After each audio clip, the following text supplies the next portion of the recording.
Hello friends, this is Thaddeus from Going Nerdy, and it was brought to my attention earlier today that I haven't really done a deep dive onto the new Jedi.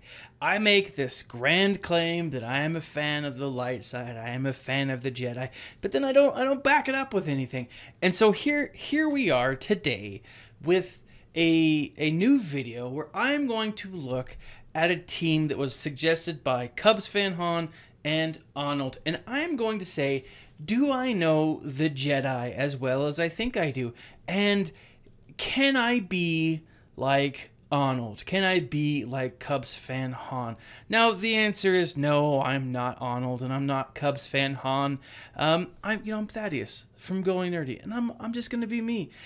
But I had to test this out, guys. Now with this, I want to talk about this lineup, and it is the Bastila Shan, Ezra, Yoda's, and Kenobi lineup, right? This is a great lineup, and for those of you who are curious of whether or not she is viable at 4 stars, let me just go ahead and put your minds at ease. She is. But what I want to do in this video, this specific video, is look at how they do against a Phase 2 Sion. What I wanted to do is really just test out these tunes and test out this character. And what was interesting about this whole setup was I was able to actually run from start to finish all 15 rounds. Now that's something I'd never been able to do before, because usually I get slaughtered well before that. But this team, the survivability of the Jedi is phenomenal, because a Bastila lead is quite possibly the new meta. She is going to be viable in a number of different areas. I think Arena, she's going to be viable. I think, obviously, in Phase 2 of the Sith Triumvirate Raid, she is definitely worth farming, definitely worth getting up for. Now, here's the problem with that, though. Buying her, to me, it's not. I can't afford it. I just can't. $9.99 every once in a while, doable. Being able to vault an entire character, being able to unlock an entire character through crystal vaults, that's a lot. And I like to consider myself a mini whale. I like to think of myself as an aggressive dolphin or an uber aggressive minnow, but yeah, I just can't afford that level of income. Now, I do think that when she does become free to play, she is going to be on a very hard node, because she makes the Jedi just phenomenal. Her kit is just great. With the right mods, with the right crew, she is definitely going to be doing some serious damage. And coupled with the Yodas, I've even seen a couple videos with her and I think the plague mechanic. There's a lot of opportunity out there for her to do some serious damage, and I think we're only just scratching the surface, because while Bastila is solid, she's really only solid with the Jedi so far. There are going to be other characters that come out that are going to make her abilities just dominate, and I think that she is. I mean, there's showers and there's growers, right? And not to be inappropriate or anything, guys, but she is both a shower and a grower. I think with time, she is definitely going to have some real solid mechanics, some solid compatibility with other characters.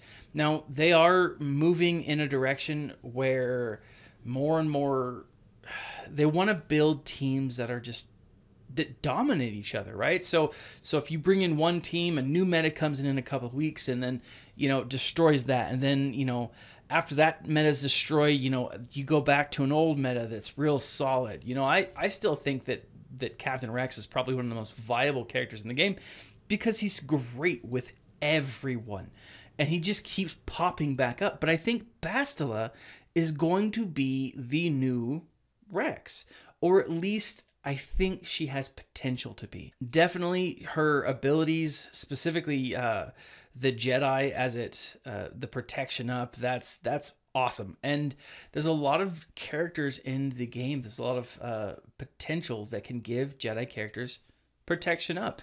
And as you see here, I'm not doing a ton of damage, but I'm doing some consistent damage.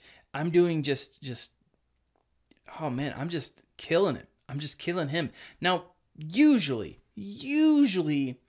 and this is my problem with the Sith Triumvirate Raid, I just go after the main guy. I go after Sion, I go after Nihilus, and I just do my damage and get out. And so clearly here I'm trying to do something else. I'm trying a new technique. In this phase, in the event that you guys are watching now, I actually go through and take out the minions first and see how that does. And it does do me pretty well. It does allow me to focus on Sion. It does allow me to deal some more damage, and I think it's a lot of fun. Now, what's cool about this is I'm consistently doing 30 to 60,000 in damage, and that is solid. That's nothing to scoff at. And I'm just doing kind of a bare minimum. This is a bare bones team. Again, I'm not really focused on doing a ton of damage. I'm really just focused on killing. I'm not focused on like the mechanics around this. I'm not really experimenting with stuff. And to be honest, I'm probably not really playing this team as effectively as I could, because there are some very definite bonuses if you play this with a certain technique. And, you know, there's a lot of great videos out there. I don't want to go into that right now because, again, I'm probably not going to say anything you guys haven't heard yet. But, man, just when Kenobi gets that all attack, when Yoda has all of those abilities and then is able to share them because of his that powerful little master technique ability, when Hermit Yoda puts on master's training on everyone and they just all attack, and Ezra gets that double attack and that double attack, and it just keeps going. That is freaking awesome.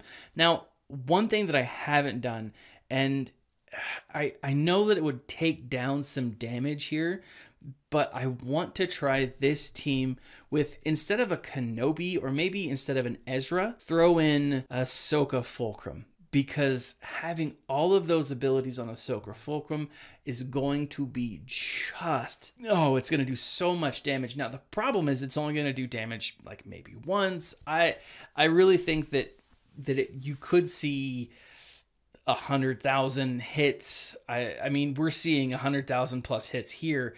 I think multiple 100,000 hits with Ahsoka Fulcrum. I'm not rightly sure, but still, it is pretty solid theory that I want to try out, and I'll probably give it a shot here in the next couple of days. But really, really excited. Now, as this plays out, I have to say, one of the things that makes my videos so unique is I like to show you guys things that you don't probably care about, that you don't probably, but I think that you should see. And this one here is Jolee Bindo with some characters that you wouldn't necessarily expect to see in a Sith Triumvirate Raid. Now, what we were looking at is Jolee Bindo, Jedi Guardian, Jedi Healer, Ahsoka Tano, and Anakin Skywalker. Now, this is Anakin Skywalker, whatever. Now, I threw this in because I wanted to put it on auto and see how these Jedi play. And you can probably guess just exactly how they fare. They didn't do well. They didn't do well at all. But it is fun to put them with Jolee Bindo, because Jolie's this like crotchety old man. He's like always pissed off. And I feel like with this connection here, it's just fun. Now, one curious thing that I really want to see is I would love to see the Old Republic tag be thrown on the Jedi Knight and the Jedi Consular. Now, they're prominent characters in KOTOR. You can be a Consular. You can be a Jedi Guardian. I think it would be cool. And I think whatever new Jedi from the Old Republic, if we ever get new Jedi from the Old Republic, and here's to hoping that we do, I would freaking love to see those two specifically get an Old Republic tag, and then have some kind of synergy with Old Republic Jedi. That would be freaking sweet. I wanted to show you this sticker I'm going to start advertising on my channel, and then also on my YouTube, on my homepage, my goingnerdy.com. But this is something that this small amount, if you guys feel like you would like to donate, but you want something in return, here you go. You miss 100% of the shots you don't take, unless you're a stormtrooper. Somehow they end up missing more. I don't know how that works, but their percentages seem to increase the more often they shoot. So if you like demotivational sayings, if you are a person who needs more bumper stickers for your car, here you go. If you want to shamelessly waste $6, send it my way. Every little bit helps. What do you think about these new Jedi? What do you think about the Jolee Bindo kit? What do you think specifically about Bastila Shan? Am I right? Am I wrong? Do you think she's going to be the next meta? I mean, she already is the next meta, but do you think that she's, you know, going to have the staying power as a Captain Rex? You know, because Rex is one of those characters that has just stayed forever. He just keeps coming back. Is that what we're going to see? Is that what we are going to see with Bastila Shan? Leave a comment in the section below. Like, subscribe, share these videos, join the discussion at Discord, visit the homepage at goingnerdy.com, visit us on Patreon, get yourself a sticker. This has been Thaddeus from Going Nerdy, and as always, my friends, stay nerdy.